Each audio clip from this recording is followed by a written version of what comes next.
So we are Lamed Amid Beis, in the middle of the Gemaras of the contradictions between the statements of Shlomo. So Gemara says, this is about 10 lines in. Amar Rabbi Yehuda, Berei Rabbi Shmuel B'Shelas Mishmei Darav. Bikshu Chachamim Ligna Sefer Kehelas. The Chachamim wanted to do Geniza with the book of Kehelas, meaning to put it away, to hide it, not to actually include it in the canon. Mipnei Shedvarim says that because his words are self-contradictory. Mipnei Ma Lo Ganzu. So why didn't they? Mipnei Shadchilasi Divrei Torah v'Sefer Divrei Torah, because the beginning begins with the words of Torah and the end begins with words of Torah. Chilasi Divrei Torah, the Chsifra, it says towards the beginning, Ma Yisra La'adam V'chol Amol Sheyamol Tachas HaShamesh. What value is there? What to a person in all his toil beneath the sun? In the Academy of Rabbi Yanai, they taught Tachas HaShemesh Udein, beneath the sun, there's no value in the toil. But Kodem Shemesh, but with that which comes prior to the sun, which is the Torah, which was created before the sun, Yeshla, that does have. So for Divrei Torah, and in the end, that has the Divrei Torah. The Chsifra, it says Sof Davar Kol Nishma. The end word is everything is heard by Hashem. Es Elokim Yorei Betz Mitzvosav Shemor Kizek Al Adam. Fear Hashem, do His mitzvahs, because that is the entirety of a human. My Kizek Al Adam. What does it mean for this? Is the entirety of the person? Amar Rabbi Lazar. Rabbi Lazar said, the entire creation was only for the purpose of the Torah. Rabbi Abba Bar Kahana Amar, Shokol Zekeneg Kollel Kula. Torah is the equivalent, equal to the entire world. Shimon ben Azai Omer, V'Amar la Shimon ben Zayma, either Shimon ben Azai or Shimon ben Zayma, we know as Ben Azai or Ben Zayma. The entire world is only created as tools towards Torah. Where do you have the contradictions? Because he says in one pasuk, he says Tov Ka'as Mischok, says that anger is better than laughter. And it says to laughter I say praised. So that's a contradictory. It says I praise the joy, the happiness. And he also says what's the value, or what's the reason why would somebody do joy? Look, Kashin. And one says really it's not a contradiction. Tov kas mischok. When is anger better than laughter? Tov kas shakos hakadosh baruch tzadikim alam hazeh mischok shemasachik hakadosh baruch hu al rishayim alam hazeh.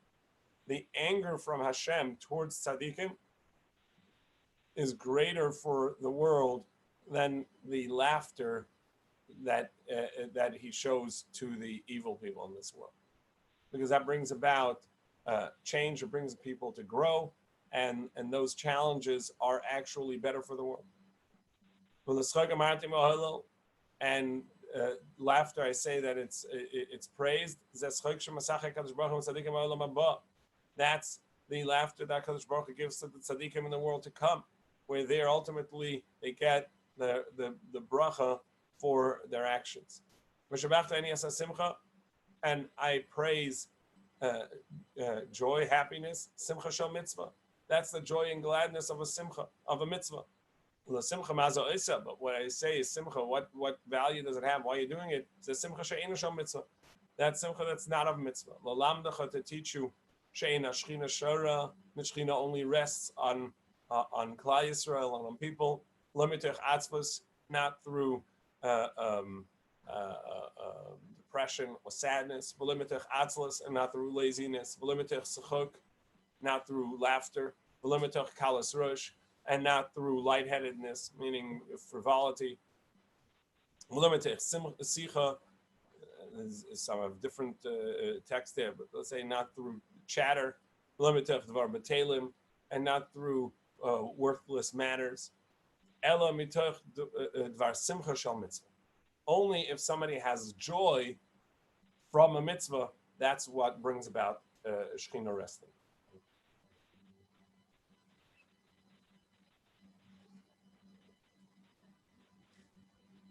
We saw a similar Gemara in Brachas that one should not stand to daven from any of these. We'll get up to daven from any of these, only with the simcha shel mitzvah, the gladness of mitzvah, that you should say a pasuk that it makes you happy, and the gladness of a mitzvah of something that you do.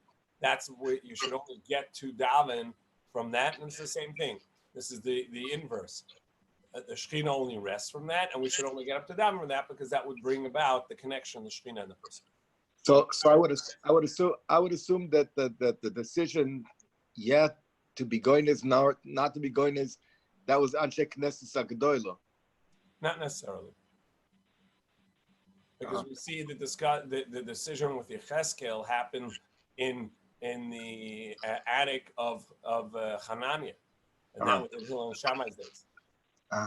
But all the kashas and the terutzim, that's why they decided to keep it in, or that they're asked, or the shver on the question of even what was it? No, are they asking shver on what the question was to be goynez, or are they saying that was what that was a shaklan tarya? No, it doesn't seem that they're saying these were the answers. They knew the answers. They knew the answers. There was no point. There was no indication that they didn't know the answers to what Shlomo was saying. They were just saying that it was a very difficult sefer on account of so there are so many contradictions, and if you take the book on face value, it's too difficult to comprehend. It doesn't seem like a straightforward. It's not a straightforward book. It doesn't seem like a logical book, because of the amount of contradictions in Kollel from the beginning to the end. So that's why they didn't leave it. They wanted to take it out of the canon, but they didn't, because the messages were good. And now the Chachamim are giving you different answers to those questions. But I'm saying that they said that there was a consideration to be going as it because of steros. And so, but in the end, obviously they decided not to. So I'm saying, you could say, why would there even a question? It's not such a kasha. There's no steers there at all. Everything there's a teretz for everything. So they did not think there was no answers for them. They knew the answers, but for the people, the message is lost because of the contradictions. If people don't know what the meaning of the book is, then it's just contradictions.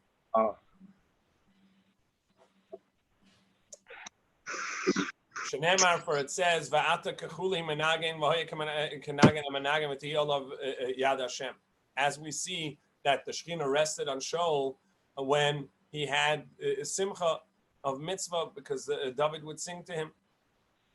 Amar Rabbi Yehuda v'chein l'dvar halacha. And similarly, for a dvar halacha, that also is brings a joy, brings the dvar halacha to a clarity. So you have to start with a joy. Amar Rava said v'chein l'chalom tov. Also for a good dream. If you want to have a good dream, you have to start with simcha before you go to sleep.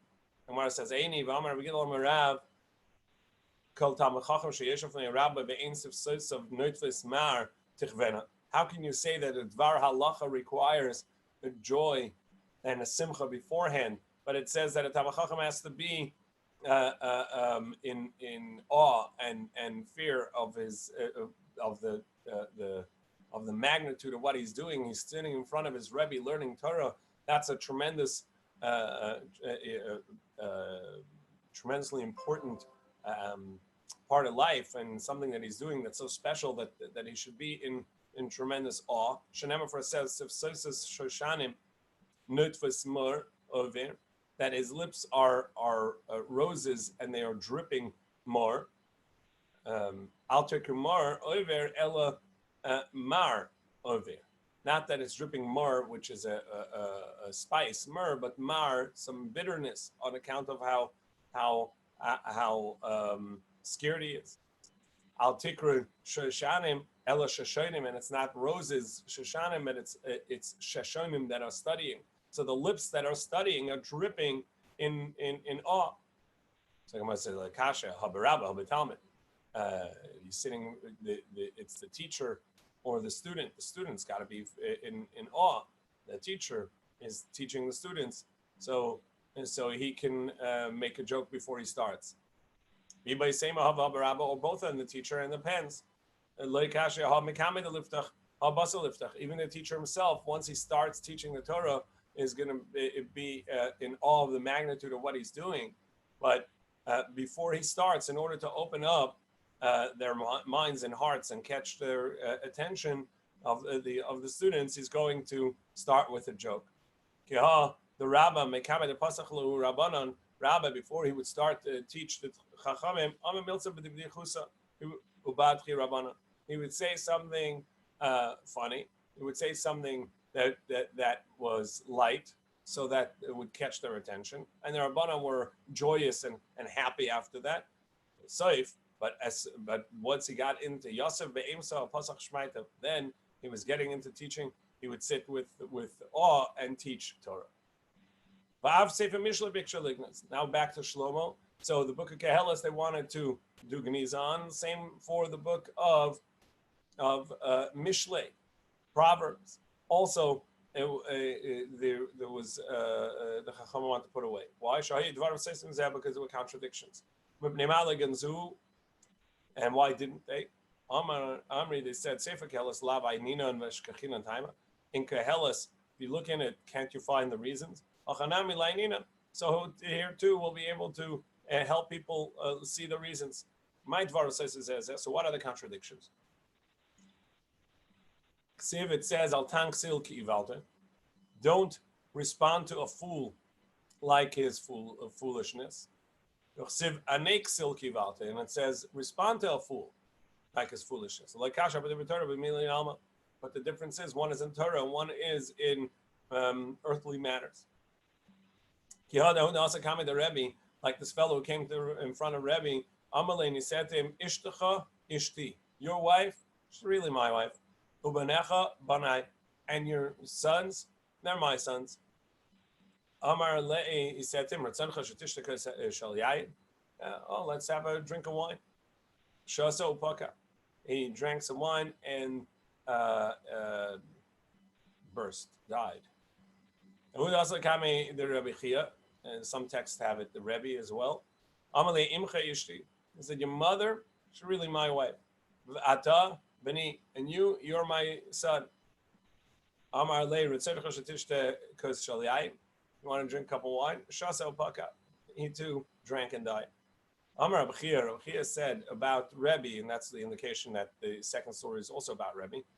Ahani leitzalosa l'Rebbe d'leilashvi l'vnei mamzeri. The tefillas of Rebbe, the prayers of Rebbe, assisted him so that his children not be considered mamzerim. Because he didn't respond. He just said, let's drink a l'chaim, and that was it. The Rebbe Kavim Matzli, Rebbe, when he would daven, he would say, in Brachas we saw that the Chachamim at the end of the Amida, they had personal tefillas. Some of those tefillas we've incorporated in our personal tefillas. So Rebbe said like this, may it be your will, Hashem our God, that you saved me today, from people who are who have audacity or chutzpah, and that I should have that. B'divrei Torah so that saved him.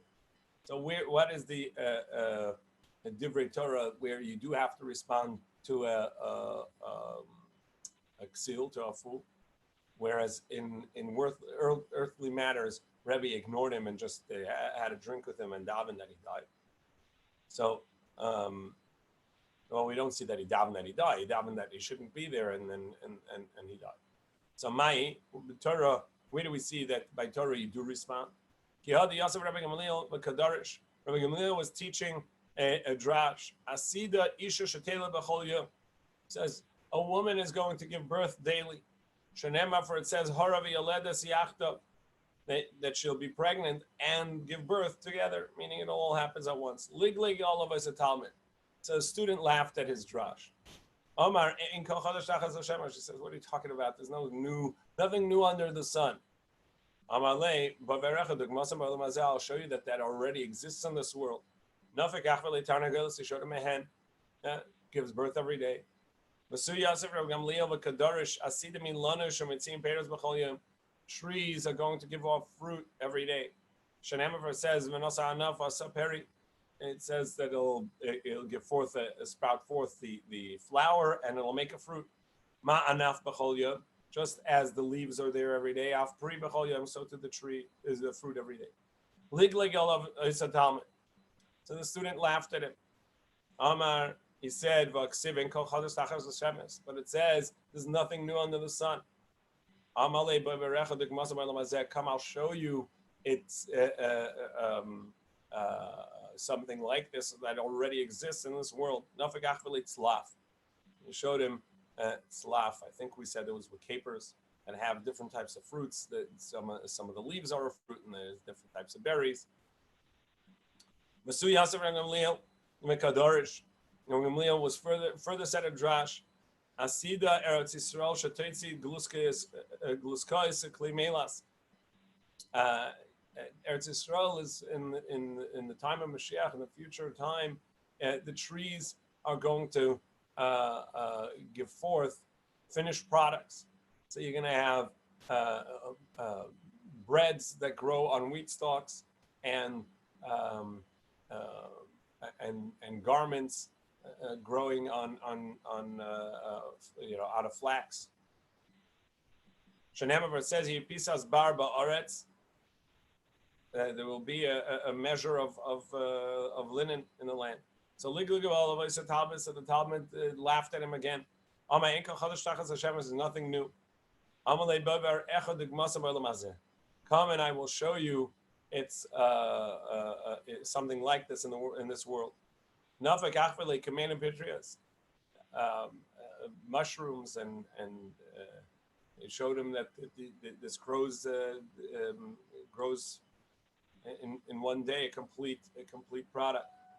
And for garments, Nivra Barkura, we saw this woven, this mesh-like material, mesh-like strands that are around a palm tree. So you see that there's a finished woven product. In any case, Rabbi Gamliel's drash was that in at the time of perfection of the world, when the world comes to its place, the need to toil to make something is going to be gone, and everything will grow as a finished product. And he was laughing at him, and he responded to him. He showed him in his foolishness that there is something like this. Why is it foolishness?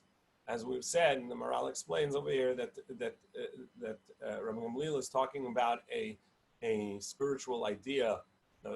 The way he wasn't trying to excite us by saying you'll have cakes growing on wheat stalks. That wasn't the point of Rabbi Gamliel.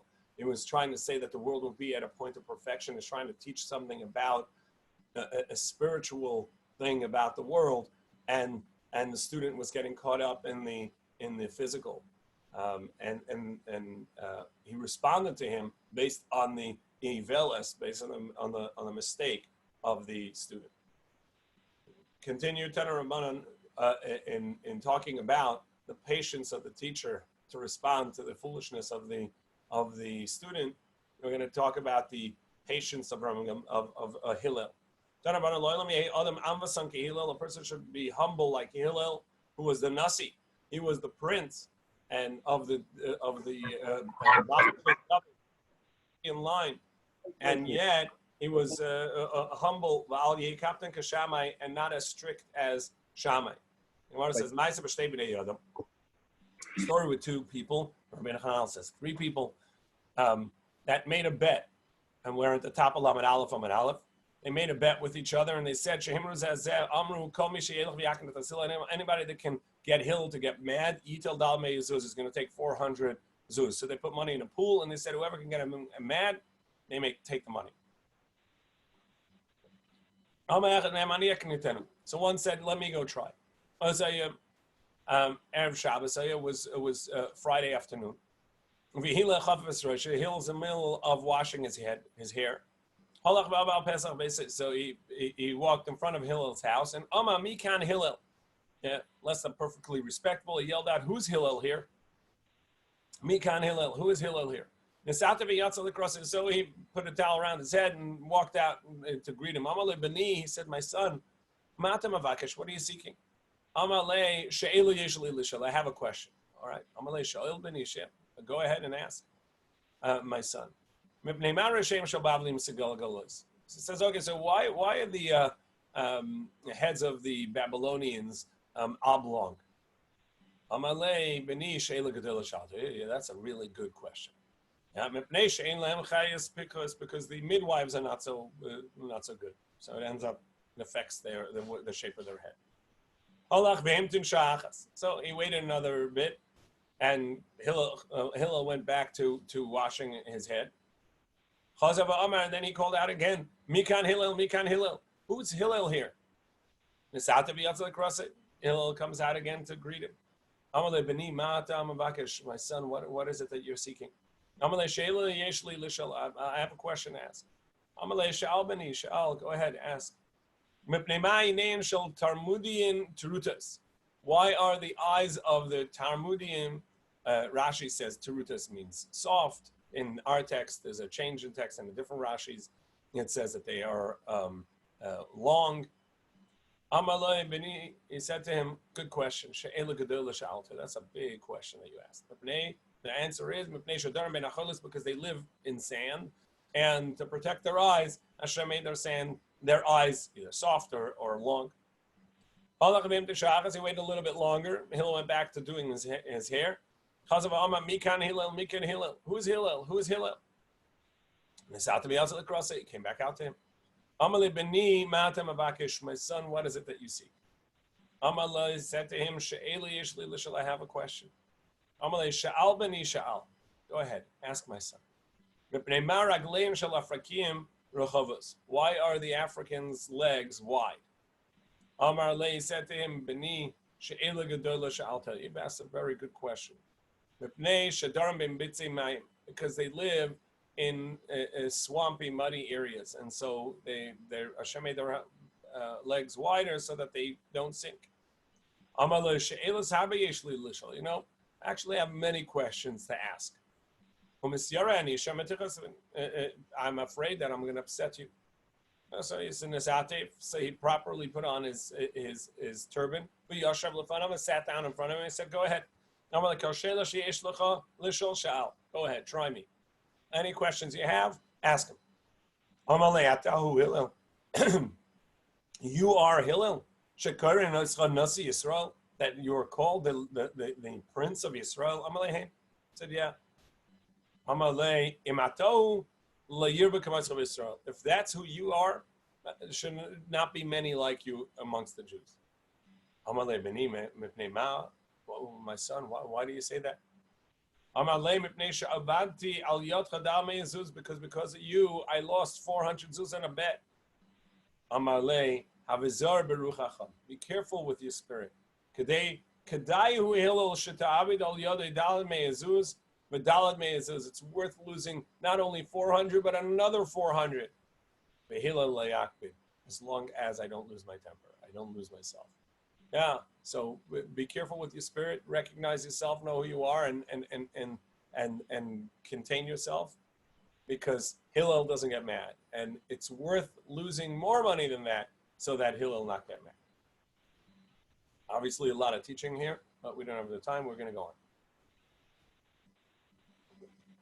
Tana Rabbanan, the Brisa taught, we're going to learn the 3 converts stories. One a non-Jew came before Shammai. How many Torahs do you have? Amal Shtayim. I have two. Torah Shebechsav, Torah Shebal Peh, the written Torah and the oral Torah. Amal Shebechsav ani ma'amincha, Shebal Peh ani ma'amincha. The Torah Shebechsav, Rashi says, a different version of what the story was, but Rashi says, I trust that the Torah, the written Torah is from Hashem. I'm willing to do the oral Torah, but I don't trust that's from Hashem. Gaireni amanash talmideni Torah shebechsav. Convert me with the condition that you'll teach me the written Torah. Garba, so Shammai yelled at him, and sent him out with Nazifa,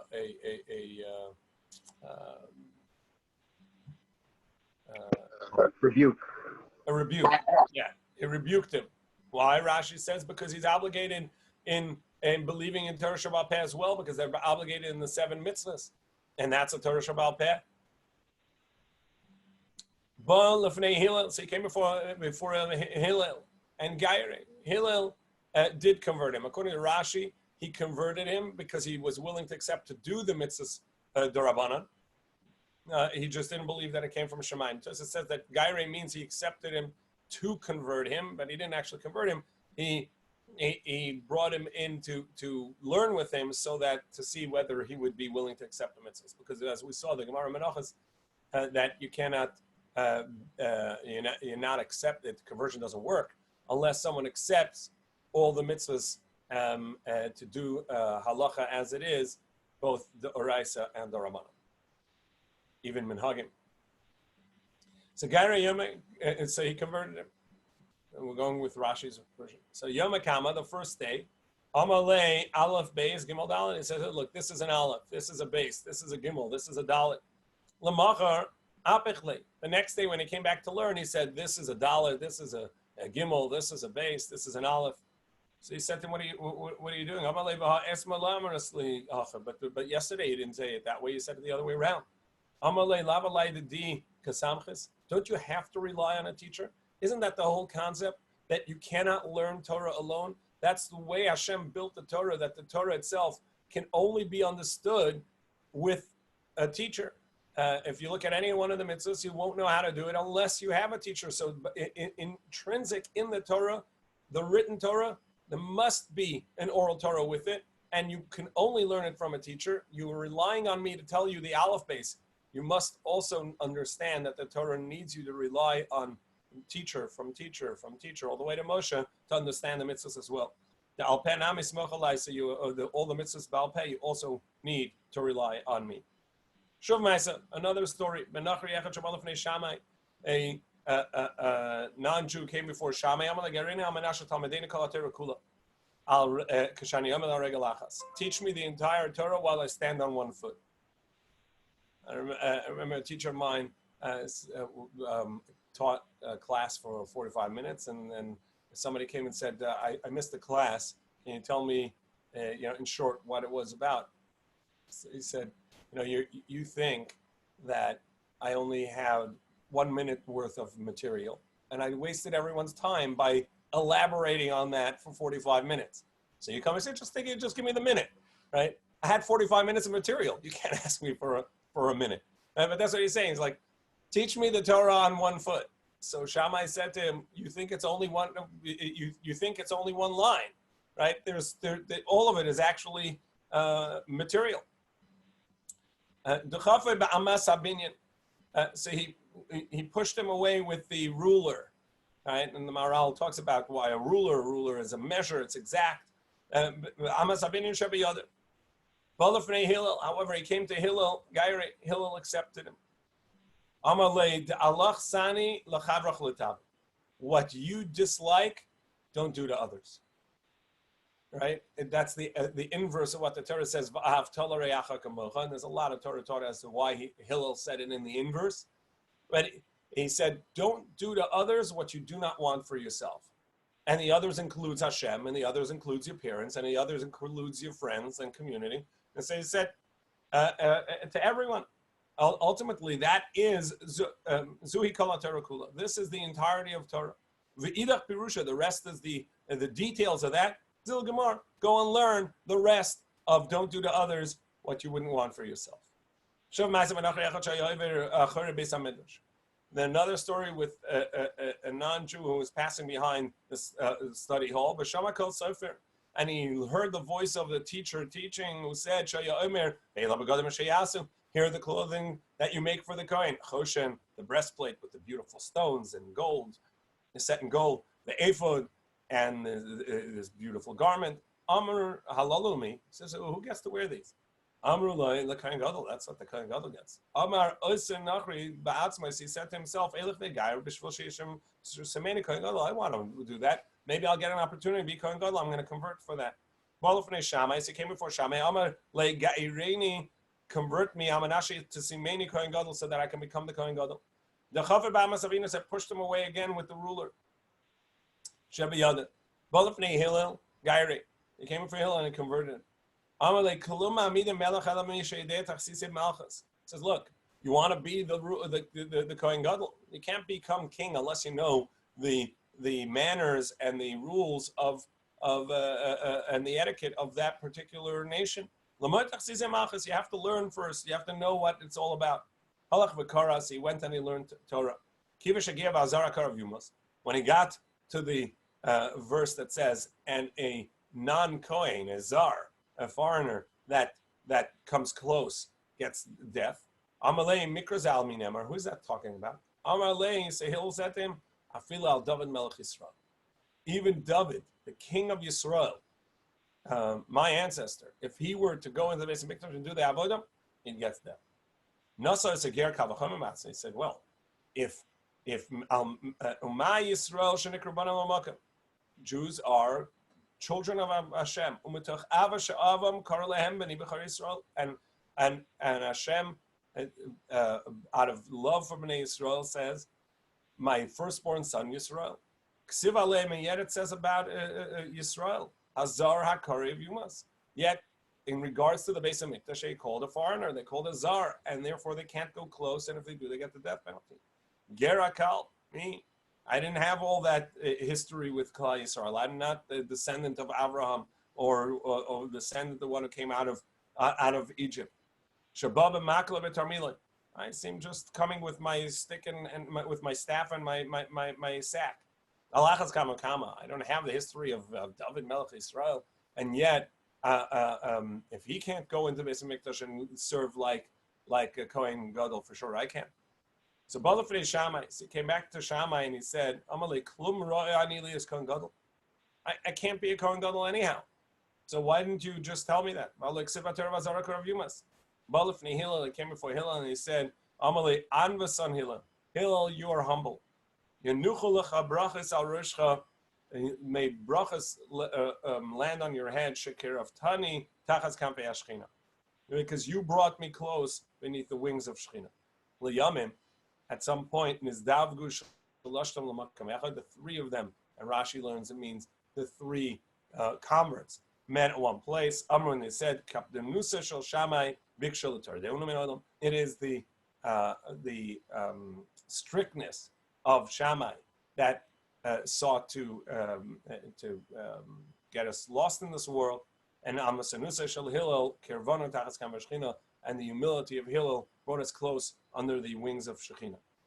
There are a lot of depth in all of these stories and the details that the Gemara says about them meeting up and the ruler and the exact wording. The Maral has a lot about it. The Ramchal has some about it. So obviously we don't have the time now, but it's worthwhile if somebody wants to see it to learn through that. Amalei Rish Lakish. Rish Lakish says another drash. What is it when it says in the pasuk V'haya Munasitecha, and it'll be the faith of your times. Chosen Yeshua's, the protection of salvation. Chachmas v'das, the wisdoms and knowledges. And then it says at the end, Yiras Hashem hiyotzara, the fear of heaven, the fear of Hashem is the storehouse for these. So what is Emunas? Zasei Zeraim. That's the order of Mishnayos of Zeraim, which deals with brachos and all that grows from the ground. A farmer needs enormous faith in order to plant, because it needs to rain at the right time and you need the sun at the right time, as opposed to other work where we sort of believe that we are in control. A farmer is much more dependent on direct tefillah to Shemayim. He can't make the rain come, can't make the sun shine, can't make the crops grow. Yet, nevertheless, once it does grow, we feel pride that this is my crop. Hashem says the halachas azroim of the mitzvahs that you do with what grows is emunah, faith. Itecha, your times, zasei demoed, right? That's the holidays. It's all about Shabbos and Yontif, which are the times. Chosen, the protection, zasei denashim, that's the halachas of marriage and etc., which the Gemara tells us in Bava Metzia that the bracha only comes to the house, protection only comes to the house if there's shalom bayis, if there's peace. Yeshua's salvation, zasei nezikin, that's damages. When you're honest with each other and protect each other, then HaKadosh Baruch Hu gives us Yeshua. Chochmas, wisdom, is kachim, say the kachim. And das, and connection to Hashem, knowledge, is say the taharas, when there's no spiritual clog. And yet, you have all of these halachas and learning, and nevertheless, Yiras Hashem Yatzara, the fear of heaven is the storehouse for all of this Torah. Amar Rava b'shosha machnisin adam ledin, and correlating to this, also there are 6 questions that are asked of a person when it comes to Shemayim. Amrim lo nasasav v'nasata b'emunah. Did you do business in faith, which is the first, which is Ezroi? Did you have emunah, faith in the way you interacted? Kavati itim l'Torah. Did you set time for Torah? That's again times itim. Asakta b'peri barivya. Did you deal with propagating, having children? That's the third Seder Mishnayos. Tzipisa Yeshua. Did you foresee and hope and yearn for salvation from Hashem? That's the 4th Seder, which is Yeshua. Pilpalta b'chachma. Did you toil, not toil, discuss the chachma, the wisdom of Torah? That's chachma. And Evanta, did you understand Torah, which is again the 6th Mishnayos. If you had Yiras Shemayim, then you're going to Gan Eden. In Ilolo, if not. Mashal of Odom. It's a parable for a person. Sha'amal Shluchei says to his messenger, Haleli kur chitim la'aliyah. Take the pile of wheat and put it into the storehouse. Halach ve'helal. So he brought it in. Amalei rafta li behen kav chumtin. Did you put in a little bit of this salty clay, which salty soil, which if you put in, it'll keep the worms out? Amalei lap. He said no. Amalei mutavim lahele. So well, then it's not going to maintain, and it's better you didn't put it in the storehouse, because you put it in the storehouse and you didn't put this in, it's going to go bad. So to Torah, you can have a lot of Torah, but if you have Torah and you don't have Yiras Shemayim, then the Torah is going to lead you astray. Tana the very Rabbi Yirmiyahu, and in this matter, which there's a halachic ramification as well. If you're selling a kur of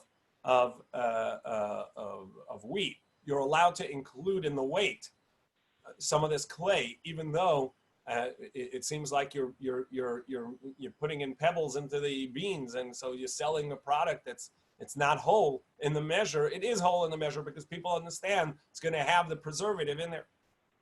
Amar Rabbi Baravuna kol adam sheyesh bo Torah ve'ema Yiras Shamayim. And we turn the page to Lamed Aleph Amud Beis. Anybody that has Torah but doesn't have Yiras Shamayim, doesn't have the awe of the giver of the Torah. It's like a custodian that gets the keys to the inner chamber but not the outer chamber. You don't have a way in. How would he get in? Machzis Rabbi Yanai announced, Chavala the Leslie Darta, woe to someone that doesn't have a courtyard, Matara Ladarta, but he makes a gate to the courtyard. Now, obviously, this is a different interpretation than we saw before, that it's a storehouse, which means that Yerushalayim is what stores Torah, and here it says the other way around, that Torah is the gateway to Yerushalayim.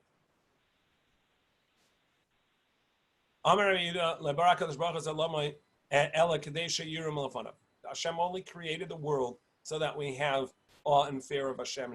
For it says, like it says in the pasuk, Hashem made so that you fear. Rabbi Simon, Rabbi Lazar, as some say Rabbi Lazar, Rabbi Shimon, Rabbi Yosef, they were sitting. Chalif Ba'azil, Rabbi Yaakov Baracha. Rabbi Yaakov Baracha passed in front of them. So Amalei said to him, Chad l'chavre neku mekame degaver. Let's stand up before this person. They were chachamim themselves, but they said we should stand up for Rabbi Yaakov Baracha, the dachel chatoinu, because he is careful. He's very fearful of sinning.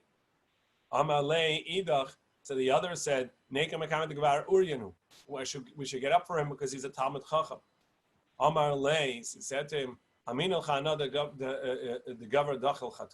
telling you something that's even greater, that he is fearful of sin. And you tell me because he knows a lot of Torah. You're downplaying how great he is.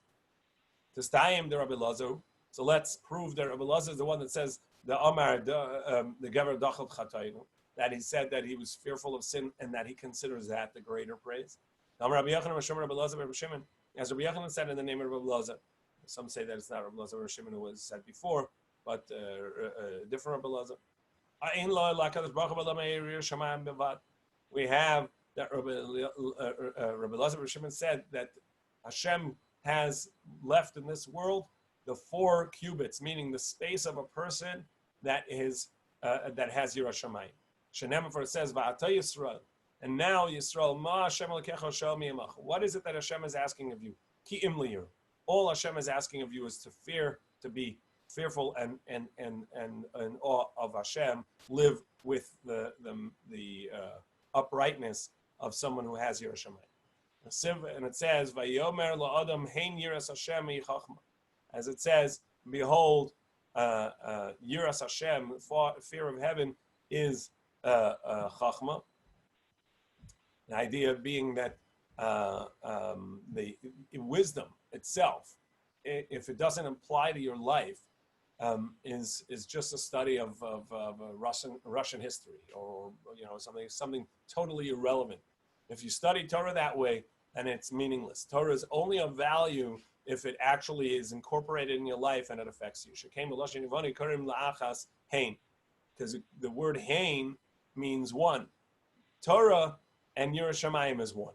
That's all one. If you don't have Yerushalayim, you don't have Torah. So that is indeed proof that Rabbi Lezer Rabbi Shimon is the one who said that the Torah itself is not is of no consequence, of no value if you don't also have Yerushalayim. We'll continue Hashem tomorrow with the next Gemara from here, and we will go to Davin Shachris now. I did want to